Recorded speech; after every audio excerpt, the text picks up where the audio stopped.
Prachi, Yes. we've known you as the girl next door, the calm, the serene, the pretty looking, beautiful girl. Thank What you. is silence to you? Oh, well, where do I even begin about Silence 2?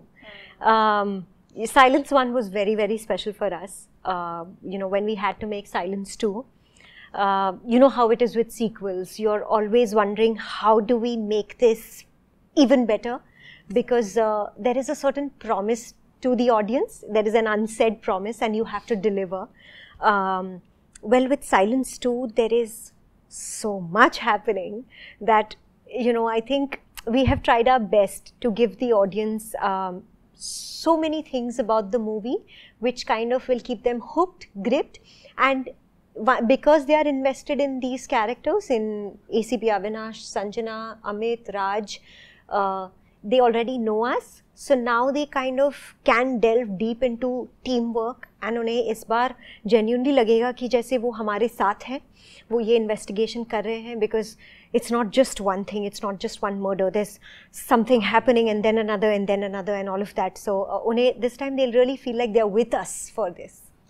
As you said, something is always happening. What has been happening with you throughout, in your filmic career? Would you like to reveal, because you started with the Kasam Se, and that was also Z. Yeah. This is Z5. Yeah. How do you look at your transformation? I just feel honestly so grateful that I'm here, I'm able to do all of this, and I have this amazing equation with these particular platforms and teams, and I'm able to go back in time and remember we did TV together, now we have an OTT platform and we're here together.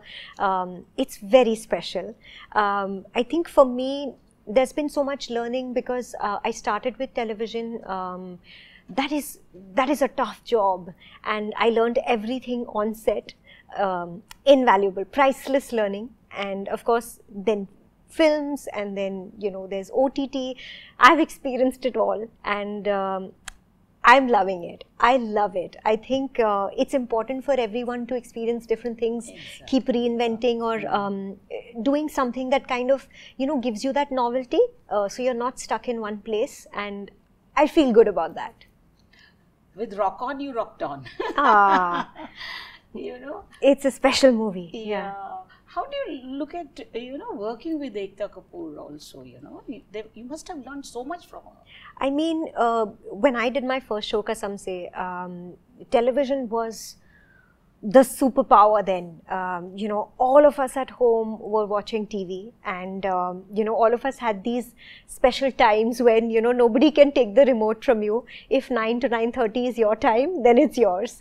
If 10 to 10:30 is somebody else's, that you're not going to change the channel because it's your sister's favorite show. So yes, I think television held such an important part in bringing families together, or in co-watching, things. Also, people were very invested. They believed like all of this is real, all of this is happening. I mean, they were invested in the stories, in the roles, in the characters. I feel so great that I experienced that part of television, in that time when we meant so much to people. Working with Ekta was of course amazing, because at the time she was doing all these beautiful shows, and in my wildest dreams I think I never imagined that a 17-year-old like me would one day be selected for something like that. So I think I absolutely owe it all to them, and I look back at those times very, very fondly. And I think for me, truly, the learning process is something that I take back, because I did not have any other acting training or anything like that. But for a 17-year-old to just be on set every day and just work and learn what this world is about, from the best people, mind you. There was Ram, there was Ashwini, there was Ba, and Seema ji, all of these legends, and being able to work with them. So that was also very special. A 17-year-old girl, Prachi, all I know is that your mother was a very, very strong driving force. Yes. What would you like to tell the viewers about that? She was such a great support in my life, because I think when I gave this audition in my 12th standard from Pune, I gave this audition. I remember they asked me to come to Mumbai, and my sister and I took a bus at 5 in the morning from Pune. But my mother, it was co-planned. So she said, I will take a train from Gujarat, Surat. I'll come to Bombay. You guys will take this bus. You can reach at such and such time, the same time we will be there. Then she took the two of us, because I was 17. I think my sister was 18 at the time. So she reached Mumbai. We reached Mumbai, and I went to the audition place. She was there. She was just always there for us in complete support. Before I gave the audition, she didn't question, us not knowing what this world is. She never thought that, but, we don't belong to television or films or this, or this world. How will we be able to do this? Not once did she think that. And I think that instills a lot of silent confidence within you, because you're not seeing anything with barriers. You're only seeing hope. You're only seeing opportunity. You're only seeing possibility. And I gave the audition, because honestly, this is all I ever imagined being and doing. I just always wanted to be an actor. And it was very special for us. So, I think if she didn't support me that way, as a 17-year-old, I don't know how much I would have been able to do, because I wasn't from Mumbai.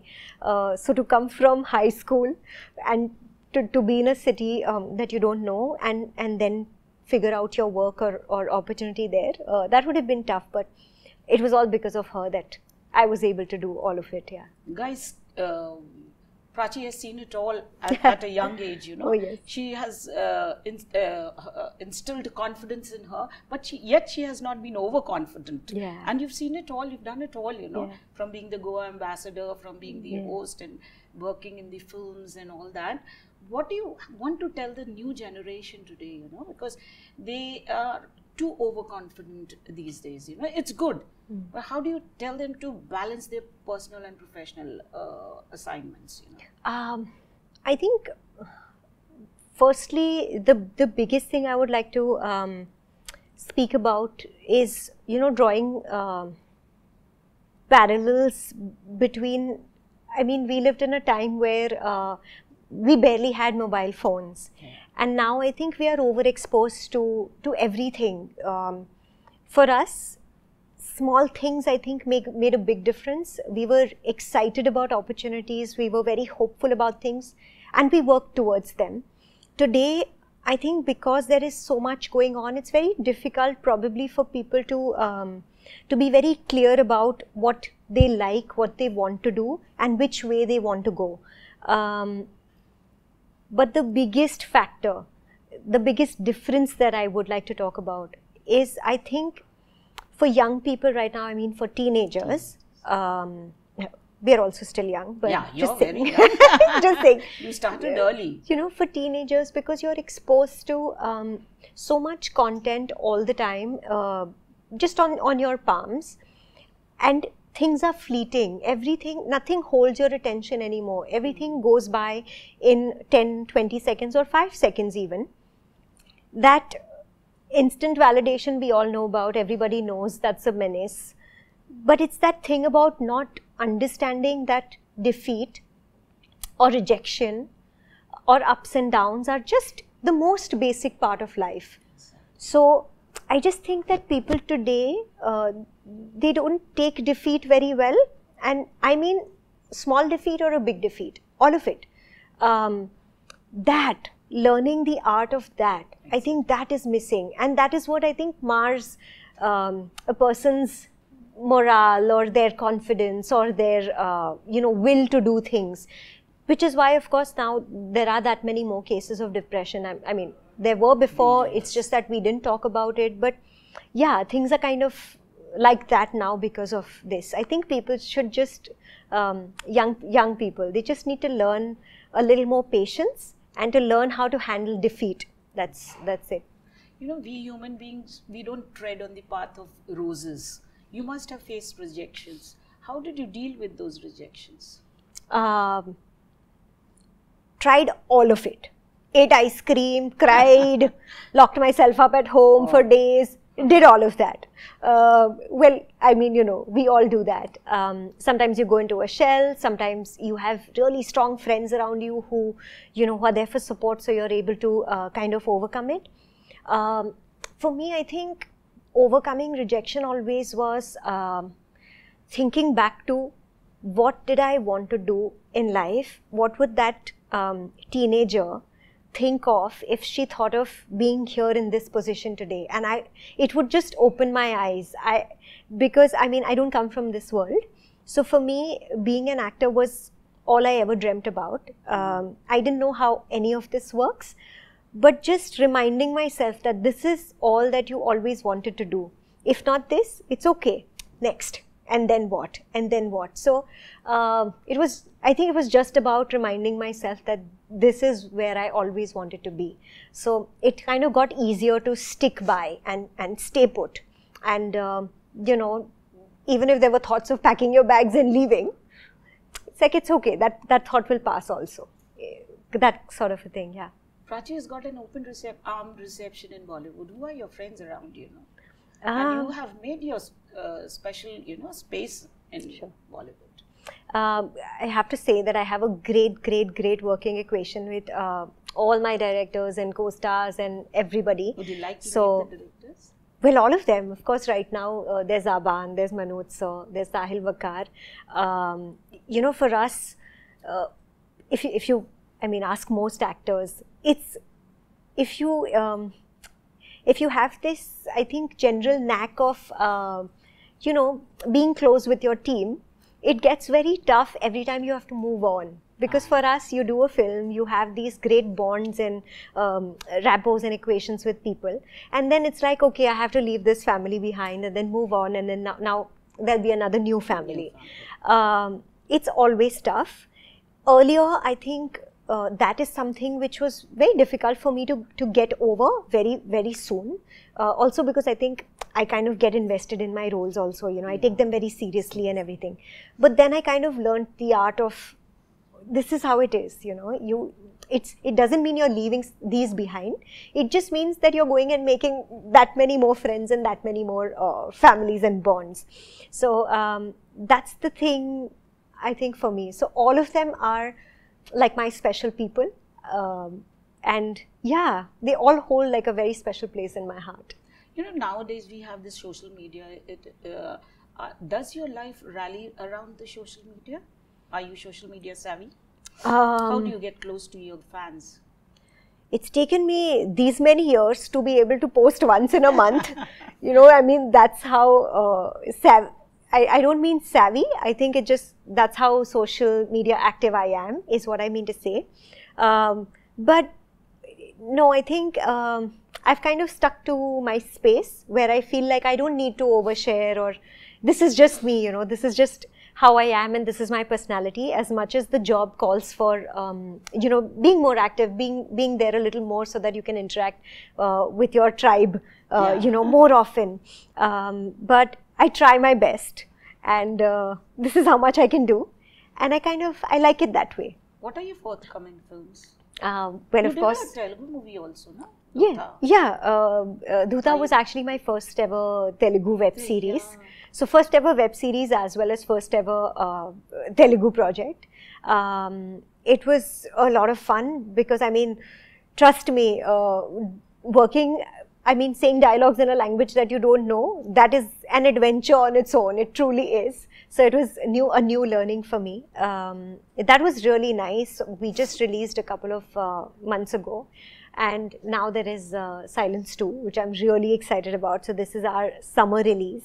Yeah, the other ones, I'm going to silence. Title it. Yeah. You know, what exactly, are you residing in Mumbai? Yes. Okay. Yes. How do you like Mumbai? You know, being here for a Gujarat girl, you know, living here in Mumbai. Just lastly, before going, how would you compare these two cities? Well, I was born in Gujarat. I grew up in Panchkani, in the hills, mountains and valleys, and you know, that pristine beauty of Panchkani. And then I spent a year in Pune when I was in high school. And then my first acting break brought me to Bombay. So yes, I've been around, taking the best of all, parts of India. Mumbai just has this special beauty about it where it makes you its own, no matter where you come from. So that's what Mumbai did with me. And I think today, like whenever anybody asks me, where are you from? I say I'm from Mumbai. Sometimes I'm like, yeah, I'm from Gujarat. But it's not different for me. It's the same, I'm from where I was born is one place, where I live. I think I've spent half of my life in Mumbai now, because I was acting since I was 17. So, so much time I've spent here. Now I feel like I'm from Mumbai. So that's the beauty of it. Okay. Anything else on a parting note? Well, I just have to say it's always so lovely chatting with you. I don't get to see you that often, but it's so nice whenever I do. So thank you for meeting me today. And I hope that you guys love our trailer. It's a special one. Trust me on that. And I'm looking forward to you watching our film and letting us know what you think about it. Thank you. All the best. God bless you. Thank you so much. Silence 2, 16th April.